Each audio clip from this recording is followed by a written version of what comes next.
Alfred প্রেনাসকে কিন্তু এবার sign করাতে চলেছে। ইস্টবেঙ্গলের নজরে রয়েছে গোলকিপার। ডুরান্ড কাপ শুরু হতে চলেছে, বিদেশি নিয়েও বড়সড় সিদ্ধান্ত আসছে। তো নমস্কার বন্ধুরা, ওয়েলকাম টু এসটিউনিক স্পোর্টস। বন্ধুরা, এই ভিডিওতে আমরা কথা বলবো বেশ কিছু ট্রান্সফার নিউজ নিয়ে, বেশ কিছু ফুটবল আপডেট নিয়ে। তো পুরো ভিডিওটা দেখো, ভালো লাগলে অবশ্যই লাইক শেয়ার করে দিও।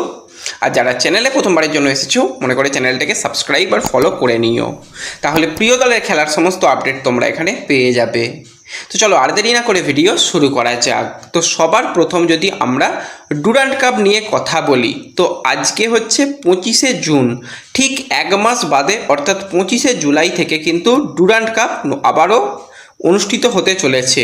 তো 138তম ডুরান্ড কাপটা কিন্তু 24টা দল নিয়েই হবে, এবং সেখানে অবশ্যই সমস্ত যে আইএসএলের দলরা খেলবে সেরকমটা শোনা যাচ্ছে না। বেশ কিছু আইএসএলের দল তারা কিন্তু না খেলতে পারে। আইএসএল থেকে খুব সম্ভবত 6 থেকে 7টি দল খেলবে, আই লিগ থেকে 2-3টি দল খেলবে, এবং আরও যে সমস্ত রয়েছে আই লিগ 2 থেকে কিছু দল খেলতে পারে, এটসেট্রা দল নিয়ে টোটাল 24টা দল করা হবে। এবং বাইরেরও কিছু দল তো থাকবে, 6-8টা তো বাইরের দল থাকবে। তো সব মিলিয়ে হবে। এবার এই 24টা টিম এই রকম অবস্থাতে জোগাড় করে ডুরান্ড কাপ খেলানোটা কঠিন ব্যাপার। হ্যাঁ, ইস্টবেঙ্গল মোহনবাগানের ক্ষেত্রে হয়তো অতটাও চাপ হবে না, বা যদি কথা বলি আরও যে সমস্ত দলগুলো তাদের প্লেয়ারদের ধরে রেখেছে, কিন্তু বেশিরভাগ দলই তো কোনো দল গঠনের কাজ শুরু করেনি। এটা একটা চাপের ব্যাপার। এবং ডুরান্ড কাপে যেরকমটা বলা হচ্ছিল যে পুরোপুরি বিদেশিদের বাদ দিয়ে শুধুমাত্র ইন্ডিয়ান প্লেয়ারদের নিয়ে ডুরান্ড কাপ খেলা হোক, এরকম একটা প্রপোজাল দেওয়া হয়েছিল, কিন্তু না, ডুরান্ড কাপটা পুরোপুরি আর্মির টুর্নামেন্ট। তাদের যেটা সিদ্ধান্ত নিয়েছে যে সেখানে 6জন বিদেশি প্লেয়ারকে কিন্তু রেজিস্টার করানো যাবে, এবং ম্যাচ ডে স্কোয়াডে কিন্তু 6জন বিদেশি প্লেয়ারকে রাখা যাবে, এবং তার সাথে 4জন বিদেশি প্লেয়ারকে প্লেয়িং 11-এ খেলানো যাবে, যেটা এতদিন ধরে হয়ে আসছিল। অর্থাৎ বিদেশিদের নিয়েই কিন্তু ডুরান্ড কাপ হবে। তো এটা কিন্তু সিদ্ধান্ত নিয়ে নেওয়া হয়েছে। কিন্তু এখনও পর্যন্ত আইএসএলে কি স্ট্রাকচারে আইএসএলটা হবে, হ্যাঁ আইএসএল তো হোম অ্যাওয়ে লিগে হবে, কিন্তু বিদেশিদের ক্ষেত্রে ব্যাপারটা কি হবে? 3জন বিদেশি প্লেয়ার প্লাস একজন ওসিআইকে নিয়ে 4জন বিদেশি প্লেয়ার খেলাতে হবে, নাকি ইন্ডিয়ান স্ট্রাইকার খেলাতে হবে? সেই নিয়ে এখনও একটা মিটিং বাকি রয়েছে। খুব সম্ভবত 26 অথবা 27 তারিখে সেই মিটিংটা হয়ে গেলে তারপরেই বোঝা যাবে যে কী স্ট্রাকচার হবে। কিছু কিছু দল যেরকম মোহনবাগানের দিকে তাকাও, তাদের মোটামুটি 6 বিদেশিই রয়েছে। যদি এরকম একজন ওসিয়ান প্লেয়ার দরকার হয়, কাউকে ছেড়ে আবার সেই জায়গায় আনতে হবে, সেগুলো সমস্যার ব্যাপার। এবং এই মুহূর্তে এত তাড়াতাড়ি ওসিআই প্লেয়ারদের নিয়ে আসাটাও কিন্তু যথেষ্ট চাপের ব্যাপার হবে। তো সেক্ষেত্রে প্রত্যেকটা ক্লাবকে সময় দেওয়া হোক। আগামী সিজন থেকে যদি ওসিআই প্লেয়ারদের নিয়ে আসা যায় খুবই ভালো। এবার যদি এবছর থেকে কোনো দল মনে করে যে তাদের নিয়ে আসবো, থেকে সেক্ষেত্রে যদি তাদের বিদেশি প্লেয়ার হিসাবেই গণ্য করা হয়, সেটা কিন্তু খুব একটা খারাপ হবে না। তো কি হবে না হবে সেই মিটিংটার দিকে কিন্তু আমাদের অবশ্যই তাকিয়ে থাকতে হবে যে কীভাবে স্ট্রাকচারটা এগোতে চলেছে। এবং ডুরান্ড কাপ নিয়েই যখন কথা বলছি, তো ডুরান্ড কাপে কিন্তু এবছরে আরেকটু বড় করে ডুরান্ড কাপ আয়োজন করার চিন্তাভাবনা রয়েছে। তো সেক্ষেত্রে যেরকমটা শোনা যাচ্ছে, টোটাল 6টি জায়গাতে কিন্তু খেলা হবে। সেখানে অবশ্যই আমাদের কলকাতায় খেলা হবে, এছাড়া গুয়াহাটিতে খেলা হবে, শিলংয়ে খেলা হবে, কোকরাঝাড়, জামশেদপুর এবং ইম্ফলে খেলা হবে। টোটাল এই জায়গাগুলোতে খেলার চিন্তাভাবনা রয়েছে, এবং নতুন বেশ কিছু যেরকম বললাম সেই দলগুলো কিন্তু আসবে, এবং ওভারঅল কিন্তু একটা জমজমাট কিন্তু এই বছরের ডুরান্ড কাপ করার চিন্তাভাবনা রয়েছে। তো হাতে কম সময়, এর মাঝখানে দলগুলোকে দল গঠন করতে হবে, প্রি সিজন করতে হবে, এবং অবশ্যই একটা ভালো টুর্নামেন্ট হবে, সেই দিকে অবশ্যই নজর থাকবে। ব্যাক টু ব্যাক কিন্তু নর্থ ইস্ট ইউনাইটেড এফসি তারা ডুরান্ড কাপ চ্যাম্পিয়ন হয়েছে, তারা হ্যাট্রিক হতে চাইবে। মোহনবাগান কয়েক বছর আগে ডুরান্ড কাপ চ্যাম্পিয়ন হয়েছিল, 2 বছর আগে। ইস্টবেঙ্গল বহু বছর ডুরান্ড কাপ চ্যাম্পিয়ন হতে পারেনি। তো ইস্টবেঙ্গল মোহনবাগানও কিন্তু ডুরান্ড কাপে ভালো ফলাফল করার জন্য ঝাঁপাবে।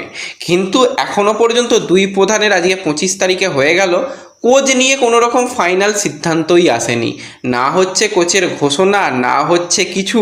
কবে হবে সবাই সেই দিকে তাকিয়ে রয়েছে, কারণ কোচ ডিসাইড হয়ে গেলে দুটো দলে কিন্তু আরও বেশি তাদের অ্যাক্টিভ দেখা যাবে। যে যে ডিলগুলো বাকি রয়েছে সেই ডিলগুলো তারা করার চেষ্টা করবে, এবং যে প্ল্যানিংয়ে কোচ চাইবে দল গঠন করতে সেই রকমই দল গঠন হবে। তো দল গঠনের কাজে তো ইস্টবেঙ্গল অলরেডি ভালোভাবে ট্রান্সফার মার্কেটে কাজ করছে, তোমরা জানোই। তো সেই জায়গায় ইস্টবেঙ্গল কিন্তু চাইছে একজন গোলকিপার গোলকিপারকে নিয়ে আসা, কারণ অলরেডি প্রভসুকান সিং গিল সে ইস্টবেঙ্গলের সঙ্গে নতুন করে চুক্তি করেছে, কিন্তু দেবজিৎ মজুমদার তার বয়স হয়েছে, তাকে খুব সম্ভবত রাখবে না। সেই জায়গায় ম্যানেজমেন্ট কিন্তু গোলকিপারের সন্ধানে রয়েছে এবং সেই দিকেই নজর রয়েছে 28 বছর বয়সী ইন্ডিয়ান গোলকিপার নোরা ফার্নান্ডেজের দিকে। তো নোরার যদি আমরা কথা বলি, সে স্পোর্টিং ক্লাব দিল্লিতে কন্ট্রাক্টেড প্লেয়ার। 31শে মে 2027, অর্থাৎ এখনও তার সাথে স্পোর্টিং ক্লাব দিল্লির কন্ট্রাক্ট রয়েছে। এর আগে কেরালা ব্লাস্টার্সে খেলেছে, তার আগে আইজলে খেলেছে, এমনকি চার্চিল ব্রাদার্সের মতন দলেও খেলার অভিজ্ঞতা রয়েছে। খুব যে আহামরি, খুব যে ভালো মানের গোলকিপার সেরকমটা নয়। হ্যাঁ, উচ্চতা যথেষ্ট রয়েছে। এই বছরে আইএসএলে 11টা ম্যাচে স্পোর্টিং ক্লাব দিল্লির হয়ে 3টে ক্লিন শিট রাখতে পেরেছিল। তো এই 4টে ক্লিন শিট রাখতে পেরেছিল, যেটা একটা ভালো ঠিকঠাক, কারণ স্পোর্টিং ক্লাব দিল্লি এমন কিছু দল গঠন করেনি সেই জায়গায় 4টে ক্লিন শিট মানে এটা একটা ভালো রেকর্ড বলতে হয়। টোটাল 14 ম্যাচে 6টা ক্লিন শিট রেখেছিল। তো লাস্ট সিজনটা নো ডাউট ভালো গিয়েছিল, কিন্তু কন্ট্রাক্টেড প্লেয়ার স্পোর্টিং ক্লাব দিল্লির কাছেও কিন্তু খুব বেশি অপশান গোলকিপার পজিশনে নেই। তো সেই জায়গাতে আনতে গেলে তো ট্রান্সফার ফি পে করতে হবে। ইস্টবেঙ্গল একজন গোলকিপারকে, তাও আবার সেকেন্ড চয়েসের জন্য আদৌ ট্রান্সফার ফি পে করবে কি, বিগ ডাউট। তো সেই জায়গায় অনেক ফ্রি প্লেয়ার রয়েছে, লাইক পূর্বা লাচাম্পা, ঋত্বিক তিওয়ারি, অ্যালবিনো গোমস, আমরিন্দারের মতন প্লেয়ার কিন্তু ফ্রি অপশান রয়েছে। এছাড়া মোহাম্মদ নওয়াজ, রবি কুমারের মতন গোলকিপারও ফ্রি রয়েছে। তো এই জায়গায় যদি অ্যালবিনো গোমসকে নিয়ে আসা যায়, যার 32 বছর বয়স, এবং অ্যালবিনো গোমস যে রকম পারফরমেন্স করে আসছে, যেরকমভাবে সে দেখা যাচ্ছে যে পরপর পেনাল্টি সেভ করছে, তো এই একটা অপশানের দিকে ইস্টবেঙ্গল ম্যানেজমেন্ট মুভ করতে পারে।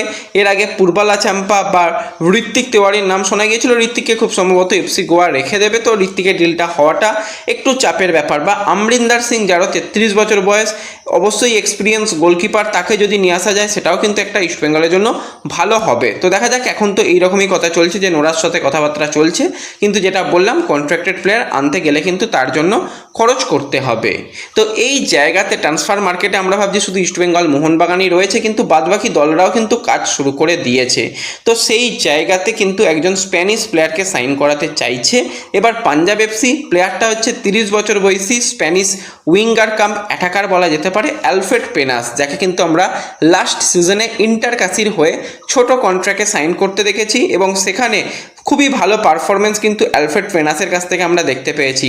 টোটাল সিজনে 16টা ম্যাচ খেলেছে, সেখানে 5টা গোল, 1টা অ্যাসিস্ট।